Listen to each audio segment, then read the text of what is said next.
Hello, welcome back to the heaven of story teller. Phoenix girl ഭാഗം 30 തുടരുന്നു. മൗനി കേൾക്കാൻ പാടില്ലാത്തത് കേട്ടതുപോലെയായിരുന്നു ആ നിമിഷങ്ങളിൽ. എന്നാൽ മിയയുടെ അവസ്ഥ കണ്ടതും മൗനി ഇടർച്ചയോടെ മിയയ്ക്കരികിലേക്ക് ചെന്നു. എന്നിട്ട് ചോദിച്ചു, നീ എന്താ പറയുന്നത്? കിച്ചു നിന്റെ പ്രണയമായിരുന്നെന്നോ? എന്തൊക്കെയാണ് മിയ നീ പറയുന്നത്? മൗനിയുടെ വാക്കുകൾ കേട്ട് കലങ്ങിയ കണ്ണുകൾ ഉയർത്തി മിയ മറുപടി നൽകി. സത്യമാണ് മിയ, നീ കേൾക്കുന്നതും ഞാൻ പറയുന്നതും എല്ലാം. ഞാൻ പറയാം, എല്ലാം അറിയണം നീ, എല്ലാം. മിയ തന്റെ ഓർമ്മകൾ അവൾക്ക് മുന്നിൽ തുറന്നു പറയാൻ തുടങ്ങി. മൗനി കണ്ണുനീർ തുടച്ചുകൊണ്ട് അത് കേൾക്കാനായി കാതോർത്തു. ഇനി കുറച്ച് പാസ്റ്റാണ്. കുറച്ചു കാലങ്ങൾക്ക് മുന്നേ കാനഡയിൽ ഒരു മഴക്കാലം. മിയ തന്റെ ബെഡിൽ നിന്ന് എഴുന്നേറ്റിരുന്നു. എന്നത്തെയും പോലെ അവൾക്ക് ബെഡ്റൂമിൽ കോഫി ഉണ്ടായിരുന്നു. അത് മെയ്ഡ് കൊണ്ടുവച്ചതാകുമെന്ന് ആരും പറയാതെ തന്നെ അവൾക്കറിയാം. ഒന്ന് ഫ്രഷ് ആയിട്ട് അവൾ വന്ന് കോഫി എടുത്ത് പുറത്തേക്ക് നടന്നു. പുറത്തേക്കുള്ള ഓപ്പണിങ്ങിന്റെ അടുത്തായി കോഫിയായി അവൾ ഇരുന്നു. എന്നിട്ട് മുന്നിലെ കാഴ്ചകൾ കണ്ടുകൊണ്ടിരുന്നു. മുന്നിലെ പാതകൾ എല്ലാം മനോഹരമായിരിക്കുന്നു.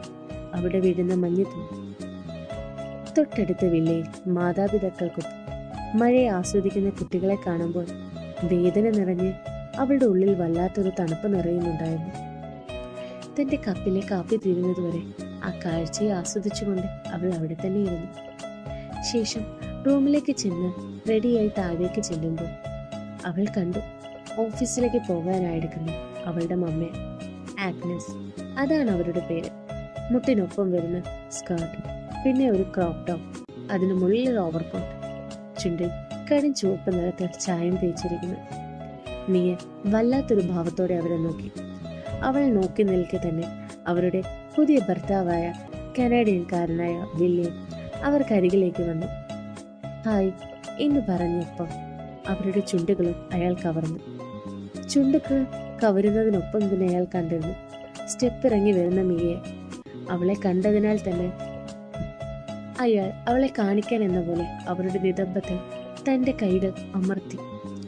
അതൊന്ന് അവളെ നോക്കി വല്ലാത്തൊരു ചിരിയും ചിരിച്ചു. അത് കണ്ടതും അറപ്പോടെ മുഖം തിരിക്കാൻ മാത്രമേ മിയയ്ക്കപ്പോൾ സാധിച്ചുള്ളൂ. അയാളിൽ നിന്ന് മാറിയ ആഗ്നസ് കണ്ടിരുന്നു മിയയെ. അവളെ മൊത്തത്തിലൊന്ന് നോക്കിയിട്ട് പുച്ഛത്തോടെ അവൾ ചോദിച്ചു, എന്ത് വേഷമാണ് മിയായത്? എന്റെ നിലയ്ക്കും വിലയ്ക്കും അനുസരിച്ചൊരു വസ്ത്രം ധരിച്ചൂടെ നിനക്ക്? എന്താണ് അമ്മ ഉദ്ദേശിക്കുന്നത്?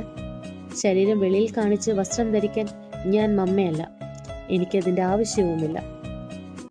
അവരെ നോക്കി പുച്ഛത്തോടെ വീറോടെയും പറയുമ്പോൾ അവളിൽ വല്ലാത്തൊരു ആനന്ദം നിറച്ചു.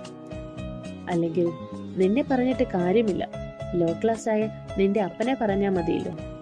ആഗ്നസ് അവളെ നോക്കി പുച്ഛത്തോടെ മറുപടി നൽകി. മമ്മയുടെ ക്ലാസ് ഞാൻ കാണുന്നുണ്ടല്ലോ, ഓരോ വർഷവും ഓരോരുത്തർ. എന്നെ കൊണ്ടൊന്നും പറയിക്കരുത്. ആഗ്നസ് എന്തെങ്കിലും പറയുന്നതിന് മുമ്പ് തന്നെ മിയ അവിടെ നിന്നും പുറത്തേക്ക് ഇറങ്ങിയിരുന്നു. പോകുന്ന പോക്കിൽ തന്റെ അവസ്ഥയെ ഓർത്ത് അവൾ വല്ലാതെ വേദനിക്കുന്നുണ്ടായിരുന്നു. സക്കറിയുടെയും ആഗ്നസിന്റെയും പ്രണയത്തിന്റെ ബാക്കി പത്രമാണ് താൻ. അവസാനം പിരിയുമ്പോൾ താൻ അതൊരു ചോദ്യചിഹ്നമായിരുന്നു അവർക്ക്. പക്ഷെ ഗ്രേറ്റ് സക്കറിയ അതിനൊരു മാർഗം കണ്ടു. കോടീശ്വരനായ അയാളുടെ സ്വത്തുക്കളുടെ പകുതി എന്റെ പേരിലേക്ക് എഴുതി വെച്ചു. അതൊരിക്കലും തന്നോടുള്ള സ്നേഹമായിരുന്നില്ല.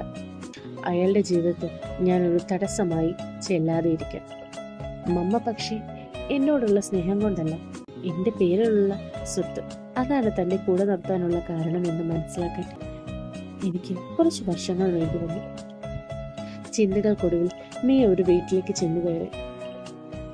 ആ വീട്ടിലേക്കുള്ള ഓരോ കാൽവയ്പ്പുകളും അവിടെയുള്ള അവളുടെ സ്ഥാനം കാണിക്കുന്ന ഒന്ന് തന്നെയായിരുന്നു. ഡൈനിങ് ഏരിയയിൽ കയറിയപ്പോൾ തന്നെ അവൾ അവിടെ ഭക്ഷണം കഴിച്ചിരിക്കുന്ന വ്യക്തിയെ കണ്ടതും പുച്ഛത്തോടെ അവൻ കഴിച്ചുകൊണ്ടിരുന്ന ഫുഡ് വാങ്ങി കഴിക്കാൻ തുടങ്ങി. ഡി പട്ടി പോപ്പേ, എന്റെ ഫുഡ് താടി. അയ്യോ എന്റെ മുട്ട, അയ്യോ തിന്നല്ലേ എടി, എനിക്കിനി മുട്ടയില്ലടി. തന്റെ ഭക്ഷണം വാരി വലിച്ചു തിന്നുന്നവളെ കണ്ട് പദം പറഞ്ഞുകൊണ്ടിരിക്കുന്നവനെ കണ്ട് അടുക്കയിൽ നിന്നൊരു ശബ്ദം, കൃഷ് മോള് കഴിക്കട്ടെ, അവളെ വഴക്കുണ്ടാക്കാതെ. അമ്മയുടെ ശാസന കേട്ടതും കുറുമ്പോടെ കൃഷ് തന്റെ ഫുഡ് വാരി തിന്നുന്നവളെ കുറിപ്പിച്ച മുഖത്തോടെ നോക്കിക്കൊണ്ടിരുന്നു. എന്നാൽ നീ അവനെ നോക്കി കൊഞ്ഞനം കുത്തിക്കൊണ്ട് അവന്റെ പാത്രത്തിലെ അവസാന മുട്ടയും തിന്നു. തുടരുന്നു. ഇനിയൊരു പാസ്റ്റാണ് കേട്ടോ. ഈ സ്റ്റോറിയിൽ എനിക്ക് ഏറ്റവും ഇഷ്ടഭാഗവും ഇതാണ്. നിങ്ങൾ കേട്ട് അഭിപ്രായം പറയണം. പിന്നെ ഒന്നും കൂടെ, നിങ്ങൾക്ക് കഥ വായിക്കാനാണ് താല്പര്യം, ഈ കേൾക്കുന്നതിനോട് താല്പര്യമില്ല എങ്കിൽ അല്ലെങ്കിൽ മനസ്സിലാകുന്നില്ല എങ്കിൽ പ്രതിലിപിയിൽ പോയാൽ എൻ്റെ പ്രൊഫൈൽ കാണാൻ പറ്റും. അപ്പം അതിലെല്ലാം ഞാൻ ഈ കഥകൾ ഓൾറെഡി ഫിനിക്സ് ഗേളൊക്കെ കംപ്ലീറ്റ് ആയ സ്റ്റോറിയാണ്. നിങ്ങൾക്ക് എൻ്റെ ചാനലിൻ്റെ പ്രൊഫൈൽ നോക്കിയാൽ അതിൽ ഞാൻ ലിങ്ക് കൊടുത്തിട്ടുണ്ട്.